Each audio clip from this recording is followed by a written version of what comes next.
پھر مجھے کربلا یاد آ گیا کہ یہی مہینہ تھا، 10 محرم تھی اور جمعہ کا دن تھا اور نماز کا وقت داخل ہوا، تو امام علی مقام نے اپنے لشکر کے سردار زہیر سے فرمایا ان سے کہو جنگ بند کریں یا تھوڑی دیر کے لیے رک جائیں، میں نماز پڑھ لوں، ہمیں نماز پڑھنے دیں۔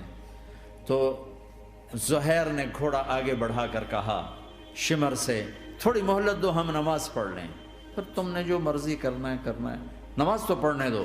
شمر نے کہا ہم نماز نہیں پڑھنے دیں گے۔ ایک اور کوفی کھڑا تھا، اس کا نام حسین بن نمیر، انہوں نے کہا تمہاری نماز ہوتی ہی نہیں۔ انہوں نے کہا لعنت ہے تم پر، جس گھر کی طفیل نماز ملی ان کی نہیں ہوتی۔ پھر انہوں نے واپس آ کر عرض کی حضور وہ نماز پڑھنے کے لیے جنگ نہیں روکیں گے۔ کہا اچھا پھر ہم نماز تو نہیں چھوڑ سکتے، میرے رب کی قسم اگر حسین نماز نہ پڑھتے تو انہیں کوئی فرق نہ پڑتا، لیکن ایک فرق پڑتا کہ پھر پیغام ادھورا جاتا، میسج ادھورا جاتا، اور میسج یہ دینا تھا کہ زیر خنجر بھی یہ پیغام سنایا ہم نے کہ ہم نے تلوار کی دھاروں کے نیچے بھی سر جھکانا ہے، اور ہم نے تڑپتے جسموں کے ساتھ بھی سجدہ کرنا ہے، اور ہم نے زخمی جسموں کے ساتھ بھی اللہ کے سامنے رکوع کرنا ہے، اور ہم نے خون آلود جسموں کے ساتھ بھی رب کے سامنے کھڑے ہو کے آنے والی نسلوں کو پیغام دینا ہے کہ نماز وہ ہے جسے اس وقت میں بھی نہیں چھوڑا جا سکتا، تاکہ کوئی یہ کہہ نہ سکے میں کیسے پڑھتا، میری جاب تھی میں کیسے پڑھتا، میری آنکھ نہیں کھلتی میں کیسے پڑھتا، میری عادت نہیں۔ اللہ کی قسم یہ جنتی نہیں تھے، جنت کے سردار تھے، صرف جنتی نہیں تھے، جنت کے سردار تھے، صرف جنتی نہیں جنت کے سردار۔ اور یہ سرداری کب ملی؟ محنت کے بعد نہیں، پہلے ہی ابھی ماں کا دودھ نہیں چھوٹا تھا کہ میرے نبی نے فرمایا حسن حسین جنت کے نوجوانوں کے سردار ہیں، اور ایسا پیار تھا کہ دونوں کو عرب سردار بچہ اٹھانا اپنی ذلت سمجھتے تھے، بچے نہیں اٹھاتے تھے، سب کے سامنے پیار نہیں کرتے تھے، لیکن آپ حسن حسین کو یہاں اٹھاتے، پھر یہاں ہی نہیں اٹھاتے تھے، یہاں کندھوں پہ بٹھاتے، یہاں۔ اور ایک عرب بدو حیران ہو کے دیکھ لیں، یا رسول اللہ یہ آپ کیا کر رہے ہیں؟ مطلب یہ کتنی عیب کی بات ہے کہ آپ جیسا سردار اور یہاں بچوں کو بٹھایا ہوا ہے۔ کہنے لگا آپ ان سے بہت پیار کرتے ہیں؟ کہا ہاں میں ان سے بہت پیار کرتا ہوں، اور صرف میں نہیں کرتا، اللہ بھی ان سے پیار کرتا ہے۔ اور بتاؤں جو ان سے پیار کریں گے اللہ ان سے بھی پیار کرے گا، جو ان سے محبت کریں گے اللہ ان سے بھی محبت کرے گا، اللہ بھی ان سے محبت کرے۔ پھر ہم نے دعا مانگی یا اللہ جو ان سے پیار کرے تو ان سے پیار کر، جو ان سے بغض رکھے تو ان سے بغض رکھ۔ حضرت حسن سر سے لے کر کمر تک اللہ کے نبی کی 100% کاپی تھی، چہرہ یہ آدھا حصہ اوپر والا نبی کے مشابہ، یہاں سے نیچے پاؤں تک علی کے مشابہ، باپ کے مشابہ۔ حسین اس کا الٹ، سر سے لے کر کمر تک علی کے مشابہ، کمر سے لے کر پاؤں تک اللہ کے نبی کے مشابہ۔ اس مشابہت پر ہمارے نبی کہا کرتے تھے حسن میرا بیٹا ہے، حسین علی کا بیٹا ہے۔ ہائے ہائے کیا کیا لاڈ لڈائے اور کیا لوگوں نے کر دیا ان کے ساتھ۔ نماز جیسے عظیم عمل میں، نماز جیسے آپ رکوع میں ہوتے تو حسن آ کر نا پاؤں میں گھس جاتے تھے، یہاں سے نکلتے ادھر، یہاں سے نکلتے یوں۔ سجدے میں جاتے تو کمر پہ بیٹھ جاتے تھے، فرض نماز کا سجدہ۔ تو ایک دفعہ پہلی دفعہ جب یہ قصہ ہوا تو آپ نے سجدہ لمبا کر دیا، بچے کے اتارا نہیں، اٹھے نہیں، سجدہ لمبا کر دیا۔ پچھلے پریشان ہو گئے کہ اتنا لمبا سجدہ کہیں آپ فوت تو نہیں ہو گئے۔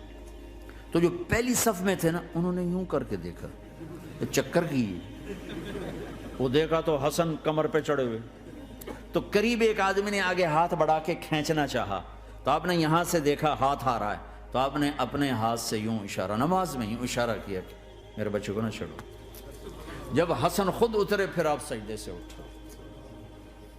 کبھی حسین چڑھ جاتے تھے، کبھی حسن چڑھ، دونوں ہی چڑھتے تھے، یہ اس طرح حسن کے بعد کبھی یہ کبھی وہ، کبھی یہ کبھی وہ۔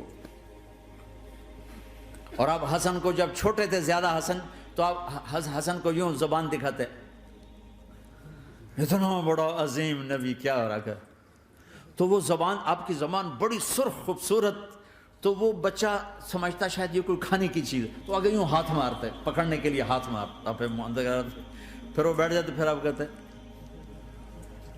یہ میرا نبی گھر کی زندگی بتا رہا ہے۔ اور تمہیں تو بچوں کے پاس بیٹھنے کا وقت ہی کوئی نہیں، بیگم بھی کم جاب پہ جا رہی، خامد بھی جاب پہ جا رہا، پیچھے بچے ڈرگ بیچنے پہ لگے، اب تم کس کام کے ہو؟ کیا کرو گے اس دولت کو؟ جب نہیں ڈرگ بیچو، گستاخ ہو گیا، بدتمیز ہو گیا، تو اس دن دولت کو آگ لگا دو جا کے۔ آپ اپنے بچوں کو ٹائم دو، اپنے بچوں کو ٹائم دو۔ عورت کا کام کمانا نہیں ہے، عورت کا کام نسل کو بنانا ہے۔ قناعت سیکھو، قناعت تو آسانی سے مینج ہو جائے گا، قناعت نہیں تو پھر تو دنیا کے بادشاہ کی بھی ہوس پوری نہیں ہو سکتی۔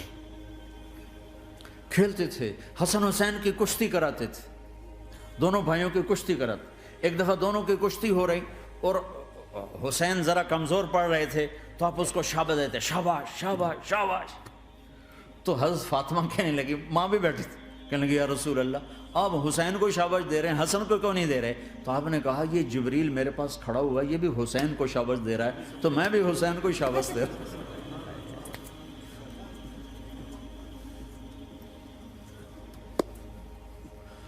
ایسی ہستیاں، لیکن ایک سبق ہے، یہ ہونا چاہیے تھا تاکہ امت کو پتہ چلے کہ دین کتنی قیمتی چیز۔ وہ جی اللہ بڑا غفور الرحیم ہے، میں نہ ہمیں ڈرایا کرو۔ ہاں اللہ بڑا غفور الرحیم ہے، لیکن اس کا کوئی عدل بھی ہے۔ رات کا شراب پینے والا اور رات کو مصلی پہ رونے والا برابر ہو جائیں گے، تو پھر یزید حسین کو ایک ہی جگہ بٹھا دو، پھر کربلاؤں کے لیے رونا چھوڑ دو۔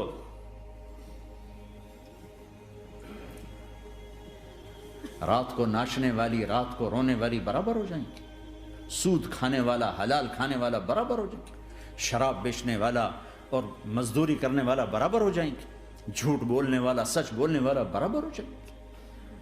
افنجعل المسلمین کالمجرمین ما لکم کیف تحکمون ام لکم کتاب فیہ تدرسون۔ اس سے زیادہ واضح کیا بتاؤں کہ میرا رب کہتا ہے کون سی کتاب میں لکھا ہوا ہے کہ ماننے والا نہ ماننے والا برابر کر دوں گا؟ کون سی کتاب میں؟ اللہ کو یہ کہنا پڑ رہا ہے ام لکم کتاب فیہ تدرسون، کس کتاب میں یہ لکھا ہوا ہے؟ ام نجعل المتقین کالفجار، کہ ایک بدماش اور ایک فرمانبردار کو برابر کر دوں؟ کہاں لکھا ہوا ہے؟ ایسی ہستیاں،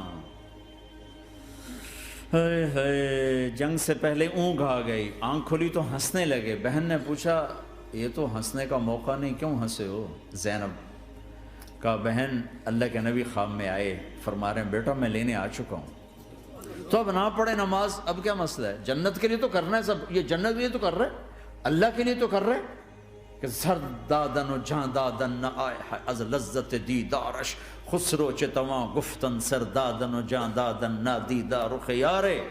اس اللہ کے لیے تو سر کٹا رہے ہیں، تو وہ تو راضی ہو چکا ہے، نبی آ چکا ہے، آؤ بیٹا میں لینے آ چکا ہوں، تو اب نہ پڑھیں نماز؟ نہیں نہیں، برمنگم والوں کو کون بتائے گا کہ نماز کیسی چیز ہے؟